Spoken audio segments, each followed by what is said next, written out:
what is the estate tax amnesty and what are the features of this estate tax amnesty? Yan yung mga pag-uusapan natin today dito sa show natin.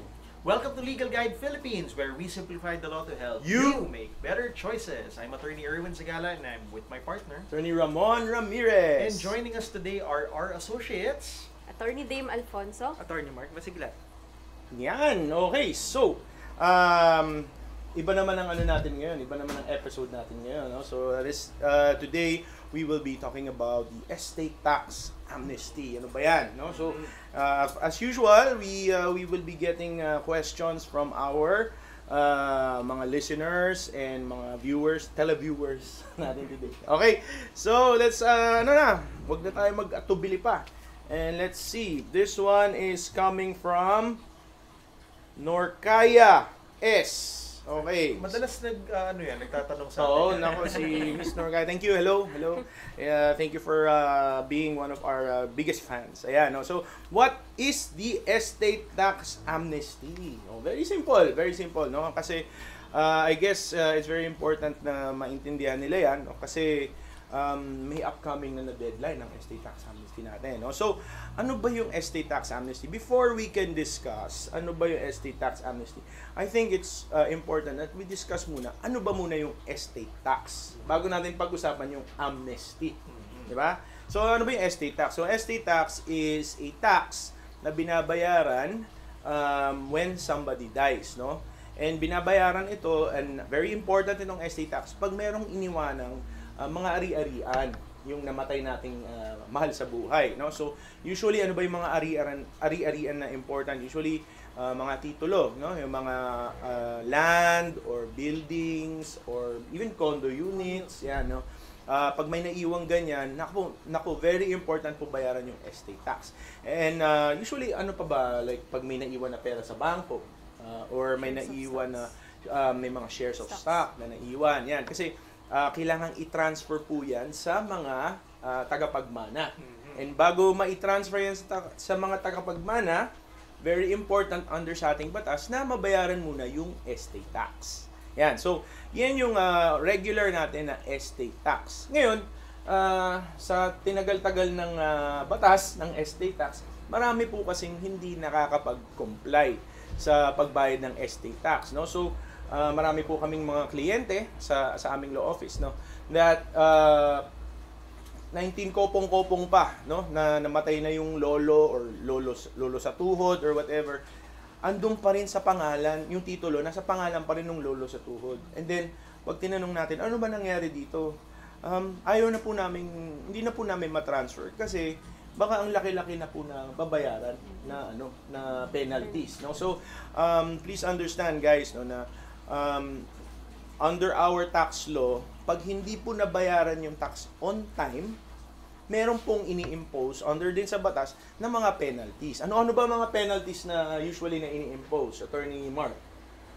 Yung penalty dyan, usually, attorney, is surcharges. Yung una is yung surcharge, no? So, minimum na surcharge is 25% of yung tax na babayaran, no? So, off the bat, dahil hindi lang tayo nakapagbayad on time, posibleng may 25% surcharge, no? Meron din tinatawag na 50% surcharge, pero generally, mas applicable sa ganitong mga kaso yung 25%. Yan. So, may surcharge. Meron din, isa pang penalty na pwede natin bayaran? Bukod sa surcharge, meron ding interest. Interest. Okay. Now, yung interest at this point, while we're recording this, nasa 12% siya per annum, no? However, if ang applicable law nung time na namatay yung ating mahal sa buhay is yung dating batas pa, posibleng nasa 20% pa yung interest per annum, no? So napakalaki po noon, no? Parang pag sinabi 20%, ano lang yun, no? Pero in 5 years, yung buong 100%, kumbaga nadoble na. Di ba? Nadoble na. So, kaya Attorney Ramon, di rin ako nagugulat yung iba. Parang nasisindak eh. Wag na lang. Wala, parang hindi ko pa kino-compute. Bigat na. Yes. So that's why a lot of people were not able to comply, no? Kasi natatakot na sila sa babayaran nila ng taxes para lang mailipat, no? Meron din tayong tinatawag na penalty na compromise penalty. But yun naman yung penalty na yun yung ini-impose ng ating BIR kasi yung pag-violate ng mga tax laws natin, may mga kasamang criminal penalties, no? So imbis na kasuhan tayo ng BIR dahil hindi tayo nakapag-comply sa mga tax laws natin, nag-imbento si BIR ng compromise penalties. Hindi na namin kayo kasuhan, penaltyhan na lang namin kayo. Okay? Parang gano'n, no? So those are the penalties that can be applicable. And like we said, posibleng napakalaki yan. Kung ang namatay pa 1980 yung kamag-anak natin, no? Ang laki-laki na noon. Ano na ba ngayon, 'di ba? Oh, lampas na tayo ng 2,000. Oh, 'di ba? Oh, 'di ba? So, napakalaki, no? So, kaya nagkaroon tayo nung estate tax amnesty, no? So, ang estate tax amnesty naman, no, lumabas to nung around nung una, no? Right now we are under the second amendment of the estate tax amnesty. Nung una lumabas to around 2018, no?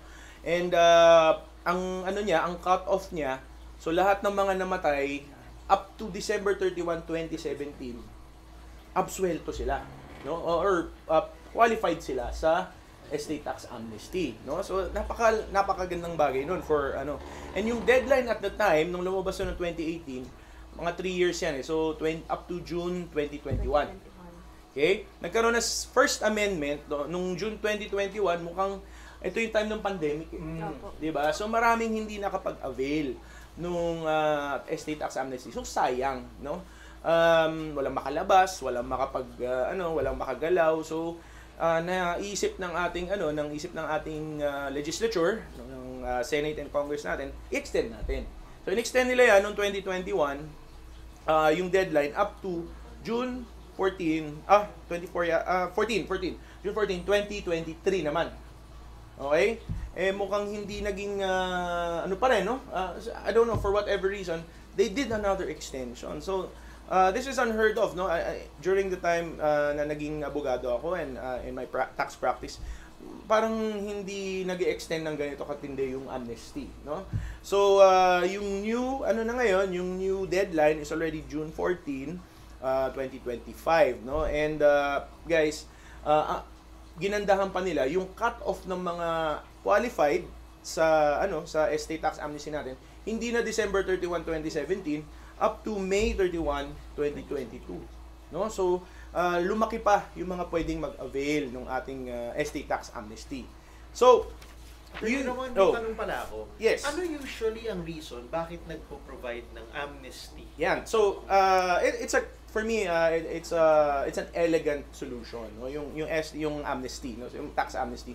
Kasi nga, remember, ang una natin na pag-usapan, maraming hindi nakapag-comply. 'Di ba? So maraming natatakot mag-comply, no? On the side naman ng government, dahil ayaw nilang mag-comply, natatakot silang mag-comply, hindi na nakaka-collecta yung government ng tax, no? So ang naisip ng government or this amnesty is a way para number one, maabsuelto na yung mga ayaw or takot mag-comply or hindi nakapag-comply. At the same time, para sa gobyerno, fundraising activity siya. Yes. Sabihin, maraming mahihikayat na ngayon mag-comply, maraming magbabayad nung estate tax amnesty. Okay? So guys, I hope clear sa inyo yung nature nung ano ba yung estate tax amnesty. So nagsimula tayo dun sa kung ano ba yung estate tax talaga. Meron tayong may rates yan, no? Right now nasa 6% yan, may way of calculating it. Prior to yung 6% rate, mas mataas pa, no? Graduated rate siya up to yung the highest rate being 20%. So medyo malaki siya, no? And then pag may penalties pa, medyo lumalaki siya, no? Now naisip ng government, fundraising tayo, absueldohan natin yung mga hindi naka-comply, mag-estate tax amnesty tayo. So, that is the estate tax amnesty. Thank you so much for your question. Madam, are you anything to add? Akin sir, siguro kung tatanungin natin kung ba't di na-comply dun sa first amendment. Feel ko kasi nagre-recover pa lang din kasi after pandemic yung mga tao. Kasi halos bumabalik pa lang sa normal eh. True. Kaya siguro, sabi ng gobyerno, sige, extend pa natin.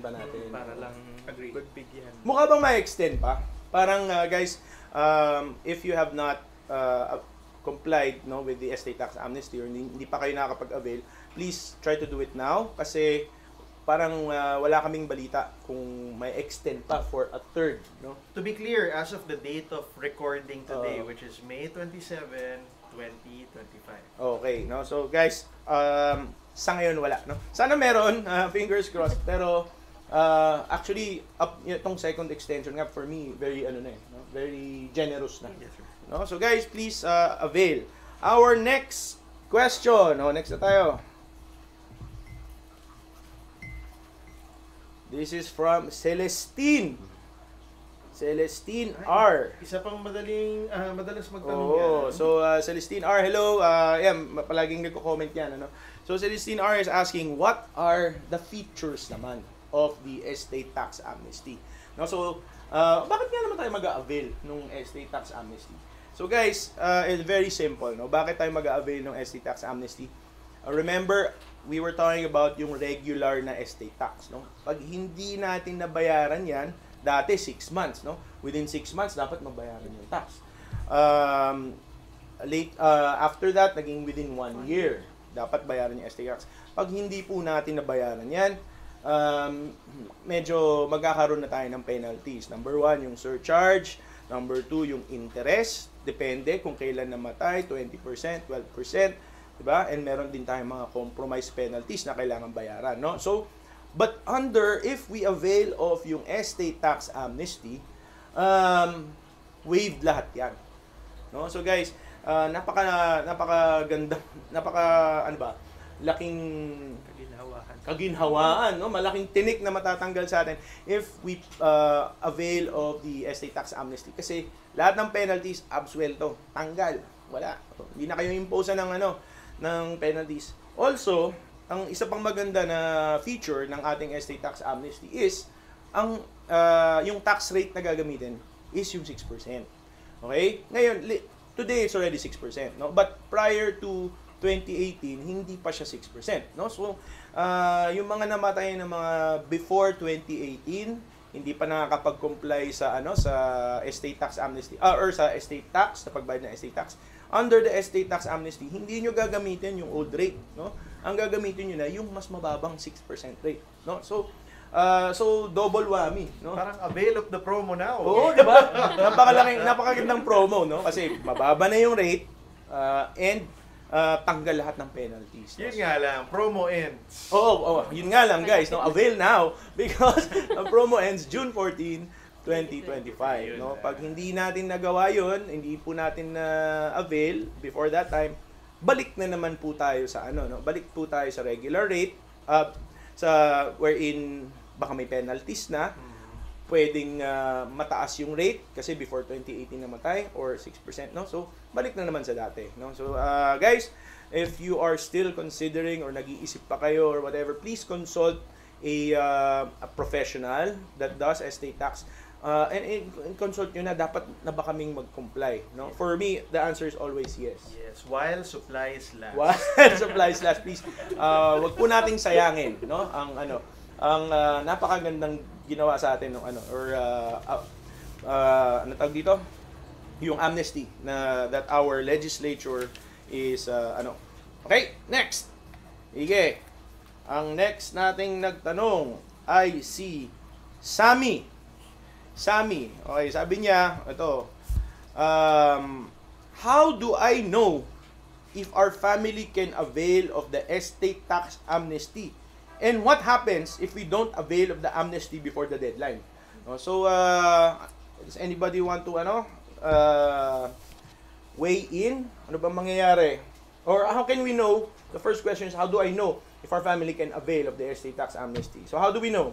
So, sir, ngayon sa batas natin, ang isang criteria na tinitignan, if yung namatay or yung decedent died on or before May 31, 2022, pwede nilang i-avail yung estate tax amnesty. Tama. Okay. So, kunwaring 1980s man yan, 1990, basta on or before May 31, 2022, pwede nyo pong i-avail yung estate tax amnesty.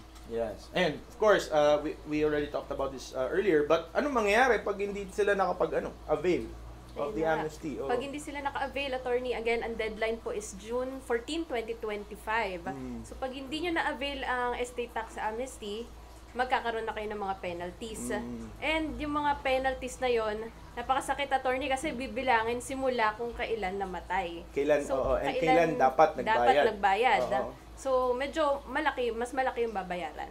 So guys, please again, if you have not and kailangan nyo mag-transfer na ng mga ari-arian sa mga tagapagmana, gawin nyo na po ngayon bago matapos yung deadline natin, which is on June 14, 2025. yeah, no, please, oh. And if nagdadalawang isip pa rin kayo, please consult your somebody who does estate tax, no? Wag lang yung kung sino-sinong akala nyo may magaling, no? Somebody who actually does estate tax and estate settlement day in, day out, no? Para ma-advise lang kayo ng mabuti. Alright? Okay ba? Anything else? Okay, so let's go to the next question. Okay, ano bang sabi nito? Can we still apply? Ang nagtanong nito ay si Glenn B. Okay, can we still apply for the amnesty if the heirs or yung mga tagapagmana are not in agreement or if there's no formal settlement yet? No? So, ibig sabihin, mukhang ang tatanong niya is, hindi pa kami nagkaka-agree, di ba? Hanggang ngayon, marami nang namatay or whatever. Pwede pa ba kaming mag-amnesty? Hindi pa nga kami okay ng mga heirs, Can, also, may ano pa siya, pahabol. Can heirs or mga tagapagmana, heirs residing abroad participate in the tax amnesty? Yan. Okay, Si Glenn. maraming tanong, Si Glenn, medyo may may follow-up pa. So, anong masasabi natin dyan, mga attorneys? Actually, ang sagot natin dyan, sir, is yes. Pwede kang mag-apply kahit pa hindi kayo nagka-agreean. Bakit? Usually kasi siguro narinig na ni sir yung tinatawag na extrajudicial settlement. Okay. O yung pag-agree ng mga ng mga heirs na ito na lang yung sa'yo, ito na lang yung akin, kayo yung mga heirs yung nag-agree. Generally, siguro ang narinig din ni sir dapat or hinihingi ni BIR yung extrajudicial. Baka iniisip niya, pag wala sila noon, hindi pwedeng ma-settle yung estate. So, hindi po. Kasi ang katulad po na sinabi natin, ang hinihingi lang naman is, okay, ikaw, yung namatay ba, is namatay on or before May 31, 2022, and ayusin na ba niya yung estate niya. Once na kuha mo yung mga criteria na yun, pwede mo na i-avail. Ngayon, usually, ang nangyayari lang naman, pag hindi nagkaka-agreehan yung party, ang nade-delay is yung tinatawag nating e-car o yung tinatawag na electronic certificate authorizing registration. O ito na kasi yung binibigay ni BIR pag nabayaran mo na yung estate settlement, yung estate tax. Yeah. Or estate tax amnesty amount. Okay. Tapos yun yung nag-author from the from the term itself, siya yung nag-authorize na ipa-register mo na under your name yung properties na naiwan ng decedent. Sorry, gumamit ka ng technical term, decedent or decedent. Ibig sabihin nun yung kamag-anak nating namatay. Okay, decedent. Yan, may natutunan kayo na bagong term. Okay, Attorney Dame, ano bang masasabi mo? Idagdag ko lang din, attorney, baka kasi may mga nalilito, magkaiba yung hindi nagkakasundo totally, yung mga magkakamag-anak, yung mga heirs, doon sa sitwasyon na nagkakasundo sila pero wala pa lang silang paper na wala pa silang na kasunduan, which is called extrajudicial settlement, deed of extrajudicial settlement. Okay. So doon sa first situation, hindi talaga magkakasundo. Ang tanong, pwede ba sila mag-avail ng estate tax amnesty kung totally hindi nagkakasundo? Pwede pa rin po, dahil may tinatawag naman tayong ibang way na pag-settle. Ito yung judicial settlement of estate. And whether judicial or extrajudicial, pwede pa rin kayong mag-avail ng estate tax amnesty. Basta mag-consulta po kayo sa professional para siguradong makaka-avail kayo ng amnesty. Yes. Ayun. Very good.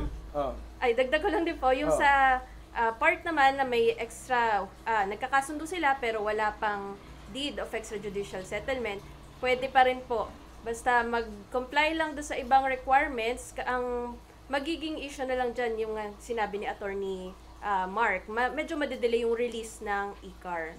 Pero hindi ibig sabihin, hindi kayo pwede magbayad. Pwede pa rin magbayad nung amnesty basta makakomply kayo doon sa ibang requirements. Yes. So ang lumalabas, no, let me just summarize ng konti. Hindi nagkakasundo, can we avail of the amnesty? Yes. No? Hindi hindrance ang hindi pagkakasundo. Even yung hindi pa nakakapag-execute ng extrajudicial settlement or deed of extrajudicial settlement, no? Yun kasi yung papel na nagsasabi na nagkakasundo yung mga heirs, no, yung mga tagapagmana. Hindi siya hindrance kung wala pa yon. Hindi siya hindrance for purposes ng pagbayad under the estate tax amnesty, no? Pwede pa rin tayo magbayad. Ang sinasabi lang nila, at the very least, bayaran natin before June 14, 2025.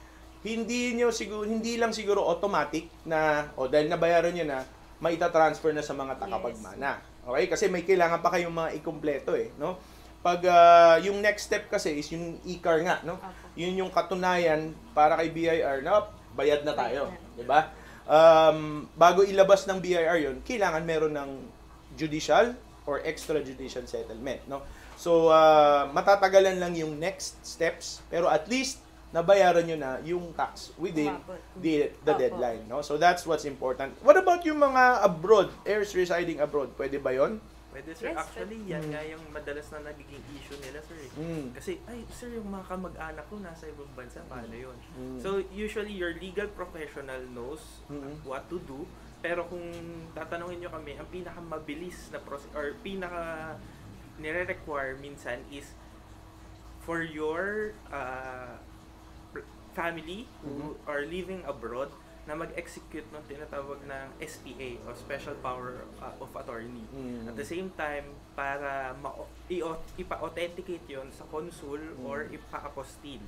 Once na na-deliver yun dito, si BIR tatanggapin yon as proof na ino-authorize kung sino man yung in-appoint nyo doon as the one na represent sa inyo. Okay. Very good. Okay. I want to bring something up. So legally pwede, walang problema. So I'm speaking right now to viewers and listeners who are abroad. So pwede legally, walang problema. But more often than not, from our experience, ang nagiging problema is walang mahanap na mapagkakatiwalaan to process the papers here. So it's not a legal issue, it's more of a logistic and trust issue. Kasi ilan din yung na-encounter natin na ni Ramon, di ba, na ang laki na ng binigay ko pero walang nangyari. Walang nangyari. Yes. So it's more about sino yung lalakad in a trustworthy manner. And with that, ang advice ko, it harkens back to what you said kanina.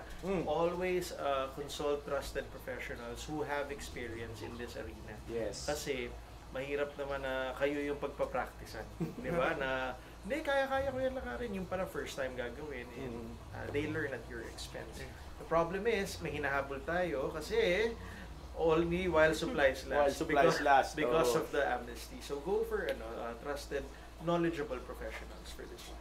Okay. Thank you, Attorney Erwin. Shall we go to our last question for today? Okay. Okay, ito. This one is coming from Anthony S. Okay, Anthony S. Sabi niya, I don't think I can pay the estate tax fully if i-process ko siya ngayon. So mukhang hindi ko kayang bayaran ang estate tax. Can I pay in installments? Pwede ba yun? And what if may ano pa, itong mga question na natin, ang daming mga follow-up question Okay. So ang tanong niya, paano kung hindi ko kayang bayaran, pwede bang installment? Follow-up question, paano kung may mahanap pa kaming properties? So nagbayad na tayo. If we discover additional properties after filing the tax amnesty, pwede pa ba naming i-include yon, no? So anong masasabi natin diyan, mga attorney? Attorney, isa sa kagandahan ng estate tax amnesty, pwede, kung hindi mo kayang bayaran ng buo, may feature siya na pwede mong bayaran by installment. Merong ganun. Meron Ang ganda talaga ng Ang daming promo. Sobrang okay yung promo ng BIR ngayon. So, pwede by installment. So, kailangan lang may approval ka from the BIR na magbabayad ka by installment. And within 2 years, ang pagkakaalam ko, within 2 years ang pagbabayad by installment. Okay. Wow. It actually goes back to the purpose of the law, which is to make things easier for people. Yes. to comply and make things right. So very consistent yan with what it was intended to do. Ngayon kung paano ko naka-discover ng bagong ng additional property, pwede pa bang ihabol? Ano bang masasabi natin diyan? Pwede sir, pwede pong ihabol. Oh. So meron kasi tayong tinatawag yung ETAR o yung tinatawag Estate Tax Amnesty Return. Okay. So pwede nyo pong i-amend yun na kailangan i-amend nyo kung may na-discover kayo, ay ito pala, kay lolo pa rin pala to o kay lola pa rin pala to. Kasi hindi na, because minsan yung mga decedent or yung mga mga mahal natin sa buhay na namatay, minsan itinago nila yung mga titulo nila, hindi natin mahanap di ba? Yes, So may mga nangyayari talaga yan, no? May mga kaso na i-file, nakapagbayad na ng everything, pero bigla may nahanap pa. Yes. Ay, nasa ilalim pala ng unan. Oo, ganyan, no? Or andun pala dun sa dating katulong. Di ba? So, nangyayari po yan, no? So, if ever mangyari yan, tama si Attorney Mark, no? Pwede po nating i-amend yung ating estate tax return. Whether it's an estate tax return or an estate tax amnesty return, pwede pong i-amend yan, no? So, may mga nuances po yan sa pag-calculate ng penalties or tax. But, the thing is, pwede po, no? Pwede po natin gawin yan, no? Don't think na touch move na. Pag hindi na isama, wala na, hindi na pwede, no? Pwede po, no? However, yun nga, may mga kasamang, if ever, since nahihabol, may mga konting penalties na kailangan bayaran with respect to yung mga hinabol. Kasi hindi na pumasok sa deadline. Yes, sir. Diba? So, yan. Attorney Ramon, I think na pipick up ko galing dito is do not let the drive for perfectionism determine yung strategy nyo in terms of estate taxes. Kung sakaling kapos na yung oras, go for what you already know. Yes. Diba? Huwag nyo nang hintayin na makumpleto. At least ito, safe ka na. Yes, diba? correct. O, at least complied na. At least yun, pwede nang i-transfer. No? So, let's deal with the other issues later on pag they arise. Pero ang mabuting maintindihan dito is it's not a touch move thing. Baka kasi yung perception is, ay, kailangan kumpleto kasi baka sabihan ako ng BIR na, bakit di mo sinama? Bawal na, di ba? Hindi po, pwedeng mag-amend. May mga small penalties lang for the parts na idadagdag, pero go for what you can already settle and then habol na lang tayo. Ayusin na lang yung rest. Okay. Tsaka ang kinagandahan nun, attorney, kasi total nasa discussion tayo nung estate tax amnesty, as long as yung amendment natin is ilagay natin on or before June 14, 2025, pwede pa rin mag-avail ng amnesty. Ngayon, yung lalagpas, yun na lang po yung kailangan natin problemahin kasi more than likely, papasok na siya doon sa regular na estate tax. Yes. Parang may promo code talaga. Kung outside ng promo, balik tayo sa regular price. Okay, so guys, I think those are our questions for today. And thank you so much for the viewers and listeners who sent in their questions. We hope you guys learned a lot. So, wasn't that simple? Now go make better choices.